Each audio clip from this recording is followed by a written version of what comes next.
module, let us see which are the different strategies that are adopted by different organisms to obtain their food. Now, there are some organisms who break down their food into simple substances outside their body. That is, before they consume the food, they break it down into simple substances and then they absorb it inside. For example, fungi like yeast and mushroom and some carnivorous plants follow this particular strategy. Carnivorous plants are plants that feed on insects. Now let us see how does this happen. Here you can see a fungi called mushroom. You can see some food particles near the fungi. These are the nutrients, obviously. Now what mushroom does is, mushroom releases certain enzymes. These are digestive enzymes which break down the food particles. They digest the food particles into simple substances, and then after digesting, the mushroom absorbs them inside the body. So this is the first strategy. Now going further, there are some organisms which break down the food inside the body. That is, they consume whole food and then they digest the food inside the body, and after digestion, the food is absorbed inside. For example, all higher organisms like human beings, cat, cow, etc. follow this particular strategy. Now let us see how this happens. For example, you can see a digestive system of man here. Now in case of man, the food is first taken in through the mouth. Then the food enters the digestive system where it is broken down into simple substances, as you can see. And then after breaking down into simple substances, the food is absorbed slowly into the bloodstream. And then the blood carries this food into all the cells of the body. So this is the second strategy that is adopted by some organisms.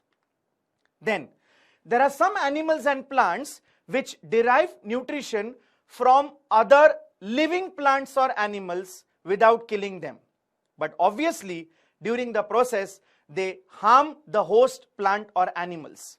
Example, we have organisms like cuscuta, ticks, lice, leeches, tapeworms, etc.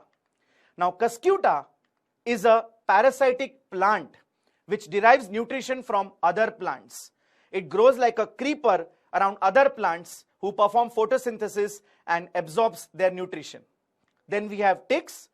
These are small insects parasite which are found on the bodies of animals like dogs, and they suck blood from their bodies. Then we have lice, which you are very much aware of. These are parasites found in the hair of animals and they survive on the blood of these animals.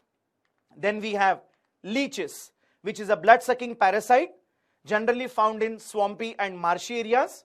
And lastly, we have tapeworms. Tapeworms are worms found in the intestine of man, especially children, and it derives nutrition from there.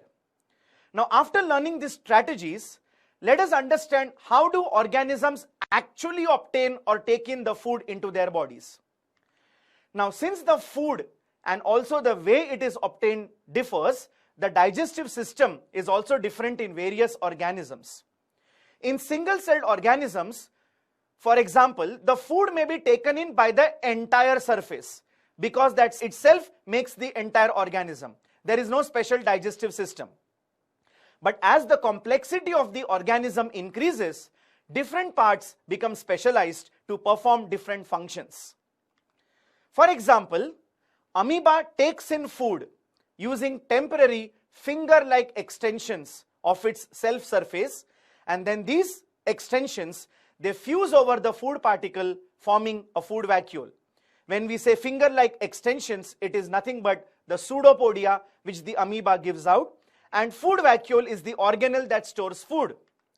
Let's understand this. So you can see an amoeba which is surrounded by a food particle, and then the amoeba gives out pseudopodia which engulfs the food, and then there is formation of food vacuole, and inside the food vacuole the complex substances are broken down into simpler ones which then diffuse or spread into the cytoplasm. As you can see here, the digestive products getting diffused into the cell, and finally the remaining undigested material is moved to the surface of the cell and then thrown out. As you can see, the undigested material thrown out from the body of amoeba.